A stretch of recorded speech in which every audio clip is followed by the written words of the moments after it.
நமஸ்தே. இன்னைக்கு நம்ம 3வது அத்தியாயத்தில் 3வது ஸ்லோகத்தை பார்க்கணும்.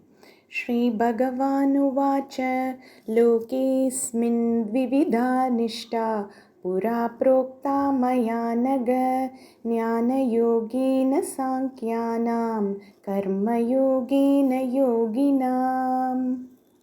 லோகே அஸ்மின் த்விவிதா நிஷ்டா புரா ப்ரோக்தா மயா அனக ஞான யோகேன சாங்கியானாம் கர்மயோகேன யோகினாம். 3வது அத்தியாயம் அர்ஜுனனோட கேள்வியோட ஆரம்பிச்சிருந்தது. ஞான யோகம் கர்மயோகம் ரெண்டை பற்றியும் உயர்வா சொல்கிறீங்க, நான் எதை பண்ணணும், நான் குழப்பம் அடைஞ்சிருக்கேன் அப்படின்னு சொல்லி அர்ஜுனன் பகவான் கிட்ட பிரார்த்தனை பண்ணியிருந்தான். அவனை கேள்விக்கு பதில் சொல்ல ஆரம்பிக்கிறாரு பகவான். இப்போ ஸ்லோகத்தோட அர்த்தத்துக்குள்ள போகலாம். அஸ்மின் லோகே, இந்த உலகத்தில் த்விவிதா, 2 விதமான நிஷ்டா. நிஷ்டா அப்படின்னா வாழ்க்கை முறை. 2 விதமான வாழ்க்கை முறையை புரா புரோக்தா, முன்னாடி நான் சொல்லியிருக்கேன். புரா அப்படின்னா முன்னாடி அப்படின்னு அர்த்தம். முன்னாடின்னா எப்போ? சிருஷ்டி காலத்தில் பகவான் இந்த ஜெகத், இந்த உலகத்தை படைச்சிட்டு வேதங்களை ரிஷிகள் மூலமாக வெளிப்படுத்தினார். சரி, வேதங்களை பற்றி இன்னைக்கு கொஞ்சம் நம்ம தெரிஞ்சுக்கலாம். பொதுவாக ஏதோ ஒரு பொருள் வாங்குகிறோம் அப்படின்னா அந்த பொருளோட ஒரு யூசர் மேனுவல் வரும். அந்த யூசர் மேனுவலில் இதெல்லாம் நீங்கள் பண்ணலாம், இதெல்லாம் நீங்கள் பண்ணக்கூடாது, டூஸ் அண்ட் டோன்ட்ஸ், இதெல்லாம் தான் இந்த மெஷினில் உள்ள ஃபீச்சர்ஸ். ஃபீச்சர்ஸ் அப்படின்னா எதெல்லாம் அதில் பண்ணிக்க முடியும் அப்படிங்கிறது. 3வது, அந்த மெஷின் எப்படி செய்யப்பட்டது அப்படின்னு சொல்லியிருக்கோம். அதே மாதிரி இந்த உலகத்துக்கு ஒரு யூசர் மேனுவல் தான் இந்த வேதங்கள். இந்த வேதங்கள் எதை ஒரு ஜீவன் பண்ணலாம், பண்ணக்கூடாது, எது சரி, எது தவறு, எது தர்மம், எது அதர்மம், தன்னோட ஆசைகள் இருந்தால் அதை எப்படி நிறைவேற்றிக்கிறதுக்கு அதுக்குரிய சாதனைகள், கடைசியில் நான் யாருங்கிறத சொல்கிறது தான் வேதங்கள். இந்த வேதங்கள் ஈஸ்வரனோட மூச்சு காத்து. பிருஹதாரண்யக உபனிஷத் சொல்கிறப்ப ஏவம் வா ஹரேயஸ்ய மகதோ பூதஸ்ய நிஷ்வசிதமேதத் ரிக் வேதோ யஜுர்வேதः சாமவேதோ அப்படின்னு சொல்லியிருக்கு. இந்த வேதங்கள் ஈஸ்வரனோட மூச்சு காத்துன்னு பார்த்துருக்கோம். அதனால் இந்த வேதங்களை யாரும் எழுதலை, புருஷ நிர்மித்தம் ந. அதனால் வேதங்களை அபௌருஷேயம் அப்படின்னு சொல்லும், யாராலையும் எழுதப்படலை. அப்போ நமக்கெல்லாம் வேதம் எப்படி கிடச்சிது?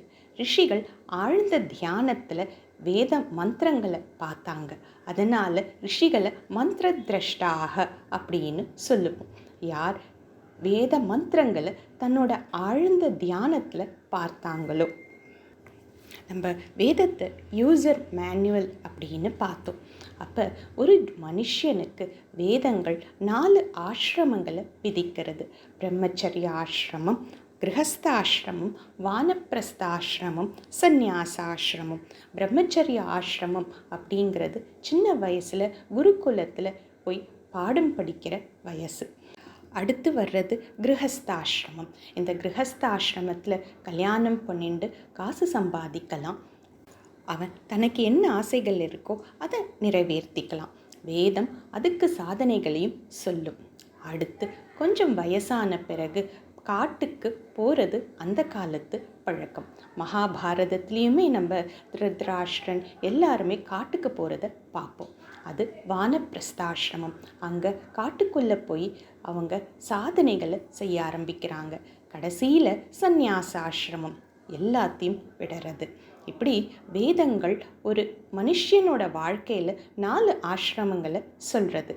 இதில் முதல் 2 ஆசிரமங்களும் பிரவிற்த்தி மார்க்கத்தில் இருக்கக்கூடியது. கிரகஸ்தாசிரமம் பிரவிற்த்தி மார்க்கம். பிரவிற்த்தி அப்படின்னா செயல்களை செய்யக்கூடிய ஆசிரமம். அதே வானப்பிரஸ்தமும் சந்நியாசமும் நிவிருத்தி மார்க்கம். நிவிருத்தி அப்படின்னா செயல்களை செய்யறத விடுறது.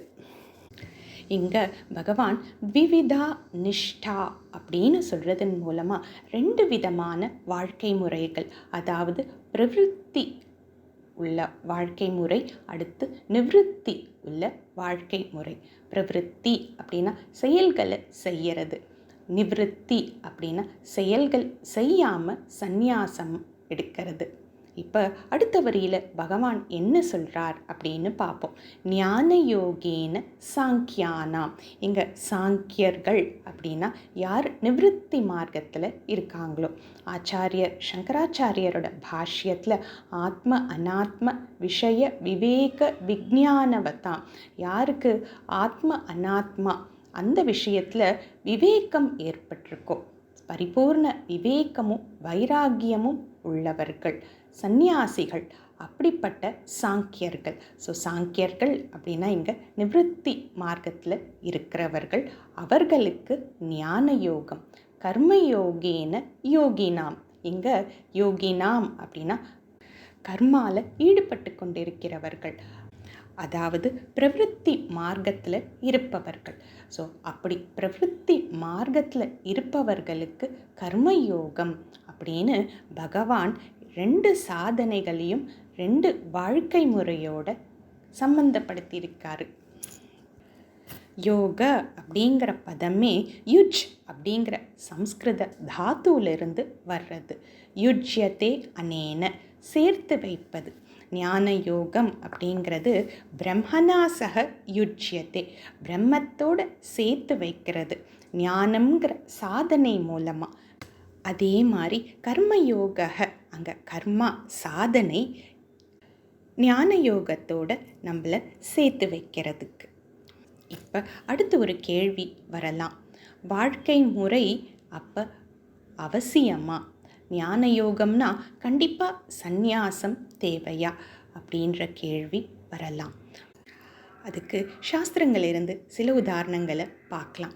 யாக்ஞவல்கியர் அப்படிங்கிற ரிஷி கிரகஸ்தாசிரமத்தில் இருக்கிறப்பவே ஞானத்தை அடைஞ்சார். அதே மாதிரி ஜனகர் ராஜாவாக இருந்துக்கிட்டே ஞானத்தை அடைஞ்சார். ஞானத்தை அடைஞ்ச பிறகும் அவர் ராஜ்யத்தை பரிபாலனம் பண்ணார். ஜனகர் எவ்வளோ உயர்ந்தவர் அப்படின்னா, வியாசர் தன்னோட பையனான சுகரை ஜனகர்கிட்ட அனுப்புகிறாரு ஞானத்துக்காக. இப்படி சாதனைகள் தான் ரொம்ப முக்கியமானது. கர்மயோகம் ஒருத்தருக்கு சித்தசுத்தியை கொடுக்கும். சித்தசுத்தி ஏற்பட்ட பிறகு அவங்க ஞானத்தை கேட்குறப்ப, ஸ்ரவணம் பண்ணி மனனம் பண்ணி நிதித்தியாசனம் பண்ணுறப்ப அந்த அஜ்ஞானம் விலகிறது. இங்கே பகவான் கொடுத்த 2 வாழ்க்கை முறையும் அந்த சாதனைகளை நல்லா பண்ணுறதுக்காக அனுகூலமாக இருக்கக்கூடிய வாழ்க்கை முறைகள். நம்ம மேலும் அடுத்த ஸ்லோகத்தோட பின்னாடி கண்டினியூ பண்ணலாம். தன்யவாதக.